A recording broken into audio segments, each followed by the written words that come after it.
Welcome, listeners. Today's topic is Unit 18 Industrial Relations, paper of MPA 014 Human Resource Management. तो चलिए आज के इस टॉपिक की शुरुआत करते हैं और समझते हैं कि आखिर इंडस्ट्रियल रिलेशंस है क्या। इसको आप किसी भी ऑर्गेनाइजेशन के एक क्रूशियल ऑपरेटिंग सिस्टम की तरह देख सकते हैं, एक ऐसा जरूरी ब्रिज जो मैनेजमेंट, वर्कर्स और गवर्नमेंट के बीच कोऑर्डिनेट करता है ताकि सब कुछ स्मूथली चल सके। आज के इस एक्सप्लेनर में हम इस पूरे कॉन्सेप्ट को स्टेप बाय स्टेप तोड़कर समझेंगे। शुरुआत करेंगे मैक्रो कॉन्सेप्ट यानी इंडस्ट्रियल पीस से, फिर धीरे धीरे माइक्रो लेवल की उन डेली ग्रीवेंसेस पर आएंगे जो वर्कप्लेस में होती हैं। उसके बाद कॉन्फ्लिक्ट्स को रिजॉल्व करने के प्रोसेस को देखेंगे और आखिर में उन लीगल गार्डरेल्स को मैप करेंगे जो इस पूरे सिस्टम को प्रोटेक्ट करते हैं। सबसे पहले आइए ये एस्टैब्लिश करते हैं कि इंडस्ट्रियल रिलेशंस के इस इकोसिस्टम में क्या-क्या आता है।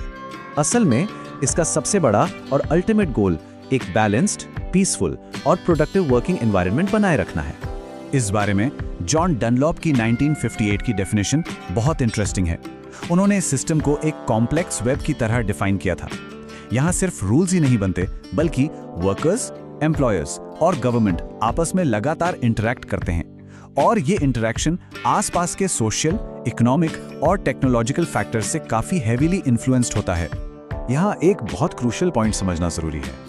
सच्ची इंडस्ट्रियल पीस का मतलब सिर्फ स्ट्राइक्स या हुदंग का न होना नहीं होता।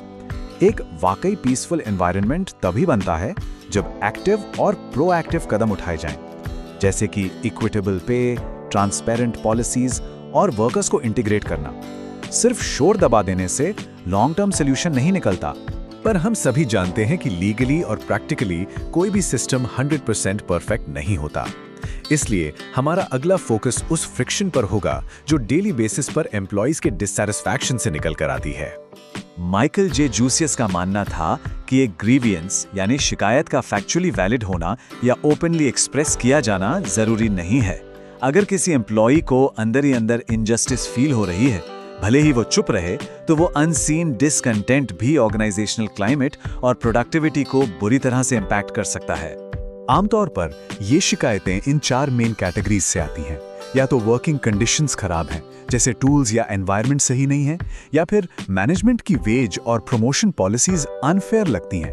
कभी-कभी पुराने एग्रीमेंट्स का वायलेशन इसका रीजन बनता है, या फिर एम्प्लॉय की खुद की पर्सनल मैल एडजस्टमेंट्स जहां उनकी उम्मीदें प्रैक्टिकल नहीं होती।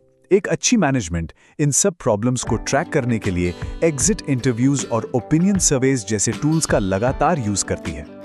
इन रोजमर्रा की प्रॉब्लम्स को एफिशिएंटली सॉल्व करने के लिए ऑर्गेनाइजेशंस एक स्ट्रक्चर्ड ग्रीवेंस प्रोसीजर बनाती हैं। ये एक क्लासिक 4 स्टेप लैडर मॉडल पे काम करता है। सबसे पहले प्रॉब्लम इमीडिएट सुपरवाइजर के पास जाती है। अगर वहां बात नहीं बनती तो डिपार्टमेंट हेड के पास। उसके बाद बात टॉप मैनेजमेंट तक जाती है और अगर फिर भी जरूरत पड़े तो फाइनल आर्बिट्रेशन तक मैटर एस्केलेट किया जाता है ताकि एक फेयर रेजोल्यूशन निकल सके। लेकिन जरा सोचिए, क्या होगा अगर इंटरनल डिस्कशंस पूरी तरह फेल हो जाए। जब इंटरनल प्रोसीजर्स किसी एग्रीमेंट पर नहीं पहुंच पाते, तब matter external third party mediation के पास चला जाता है। और यही पॉइंट हमें हमारे अगले मेजर टॉपिक पर ले आता है। जब छोटी शिकायतें बड़े कॉन्फ्लिक्ट्स बन जाती हैं और सिस्टम फेलियर लगने लगता है, तब इंडस्ट्रियल डिस्प्यूट्स एक्ट ऑफ 1947 लागू होता है। इस लॉ के अंडर कॉन्फ्लिक्ट्स को हैंडल करने के लिए स्पेसिफिक और फॉर्मल मैकेनिज्म्स बनाए गए हैं।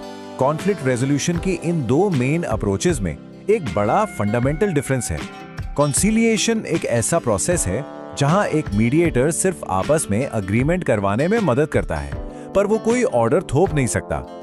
दूसरी तरफ एडजुडिकेशन कंप्लीटली लिटिगेशन पर बेस्ड है। यहाँ फॉर्मल लेबर कोर्ट या ट्राइब्यूनल एक बाइंडिंग डिसीजन सुनाता है जो दोनों पार्टीज को मानना ही पड़ता है। इन दोनों के अलावा एक तीसरा ऑप्शन भी होता है, वॉलंटरी आर्बिट्रेशन। ये कन्वेंशनल कोर्ट्स के मुकाबले काफी एफिशिएंट, फास्ट और सस्ता ऑल्टरनेटिव है। लेकिन इतनी खूबियों के बावजूद इतिहास गवाह है कि इस प्रोसेस को हर जगह नहीं अपनाया गया। इसका सबसे बड़ा रीजन कुछ ट्रेड यूनियंस की वो हिचकिचाहट है जहां वो अपने खिलाफ आए एडवर्स डिसीजन से बंधना नहीं चाहते। चलिए अब थोड़ा सा जूम आउट करते हैं और उन लेजिस्लेटिव गार्डरेल्स को देखते हैं जो इस पूरे इक्विलिब्रियम को प्रोटेक्ट करते हैं। ये लीगल फ्रेमवर्क इसलिए डिजाइन किया गया है ताकि वर्कर्स को किसी भी एक्सप्लॉयटेशन से बचाया जा सके और साथ ही एम्प्लॉयर्स को ऑपरेशनल केओस से सुरक्षा मिल सके। इस मैट्रिक्स को देखिए। इंडियन लेबर लॉस को हम 4 आसान पिलर्स में डिवाइड कर सकते हैं ताकि ये लीगली समझना आसान हो जाए। पहला है सर्विस कंडीशंस, जिसके लिए ट्रेड यूनियन एक्ट जैसी पॉलिसीज हैं। दूसरा है वेजेस, जिसे मिनिमम वेजेस एक्ट इंश्योर करता है। तीसरा सोशल सिक्योरिटी के लिए मैटरनिटी बेनिफिट एक्ट और वर्कमेंस कॉम्पेंसेशन है। और चौथा वर्कप्लेस सेफ्टी के लिए फैक्ट्रीज एक्ट और माइंस एक्ट। हर कैटेगरी का अपना एक क्रूशियल रोल है। पर वक्त के साथ पॉलिसीज में बदलाव जरूरी होता है। लेबर लॉ रिफॉर्म्स आज भी एक बहुत ही डेलिकेट और हेवीली डिबेटेड मुद्दा बने हुए हैं।